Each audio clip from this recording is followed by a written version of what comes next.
Part 2. A very personal event. We are living in a limited environment where there are normal events dominated the landscape and abstract phenomena are considered too far-fetched, causing disruptions in what is considered occurrences.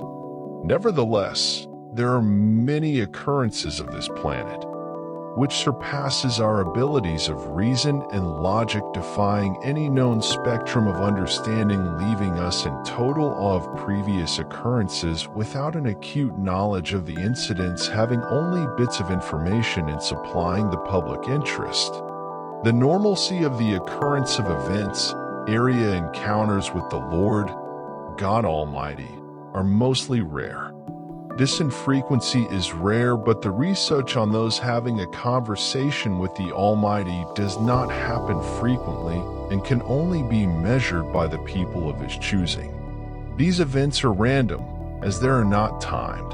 Placement is measured not on a schedule devised by man, but by Jesus. There are never any other people to witness these events, nor does the party have in their possession of an audio-video recording device necessary for recording of the event. These events are very personal. First, the recipient never has any predetermined arrangements on the time or dates of these encounters. Therefore, it is totally a surprise even on the first or second time of the encounter. These events are not coordinated activities. There is no appointed time or date, only in designating a time when the participant is alone and a time when others in the vicinity are asleep or the surrounding are absent, with no audience to avert all your attention to only the initiator of the encounter. There is not introduction of any kind proving data on who will be speaking, which is what makes each event so special.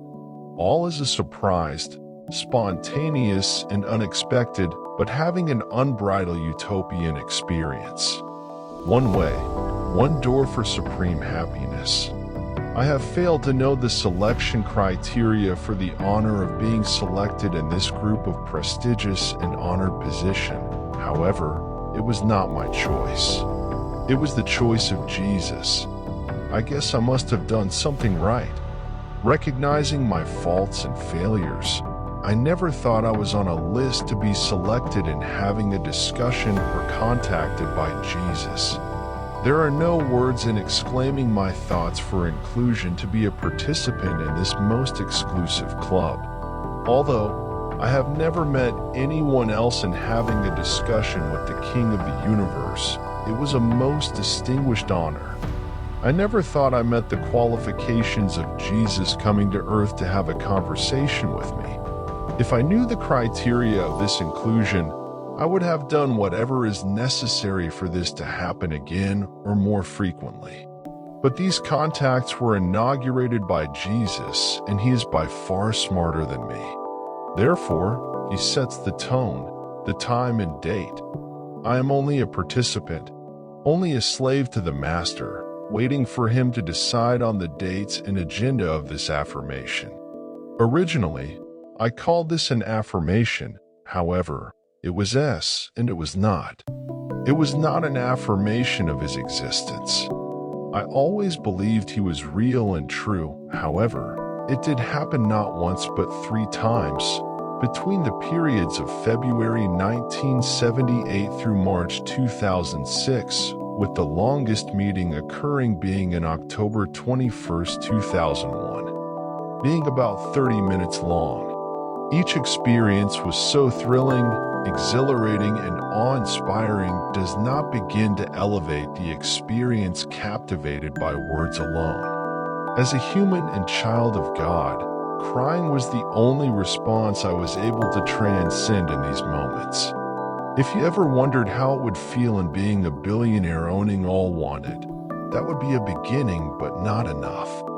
There is nothing on planet Earth that could compare with this time with Jesus. So many people are trying to create their own happiness or thinking it can be found through another source. They're wrong. There is only one true source of real happiness, and that is through Jesus. One way, one door, real happiness. All other ways are false gods designed to keep you in darkness through deception, fraud, trickery, and false doctrine from seeing the true light. The genuine truth will direct you to authentic happiness. This happiness was absolute on earth. There are no way to exceed or surpass its superiority, as it came from the Creator, who is supreme, unlimited, unadulterated, and flawless. All others contain flaws and inaccuracies leading down a path of destruction and disappointment. There can be a gauging of the preponderance and superiority of his gift of happiness. It exceeds all worldly measurements within all measurable criteria of acceptance standards from a just and creative God using available standards of achievement above all others. Our lives on this planet does contain happiness, however, it is far from real happiness. This life is the pursuit of happiness, as we are always trying to obtain happiness, yet it is far from real happiness. But the gifts of happiness we strive to obtain upon this planet is the best available at this moment in time for mankind. The happiness awaiting the recomposed man of heaven is unmeasurable, housing a body of immortality. Ramifications of a perceived loss. There were 3 separate engagements in these transforming events. They began in February 1978 and stopped in March 2006. The first visit came on early Saturday morning. I was alone in my parents' house, reminisced about past events involving my car.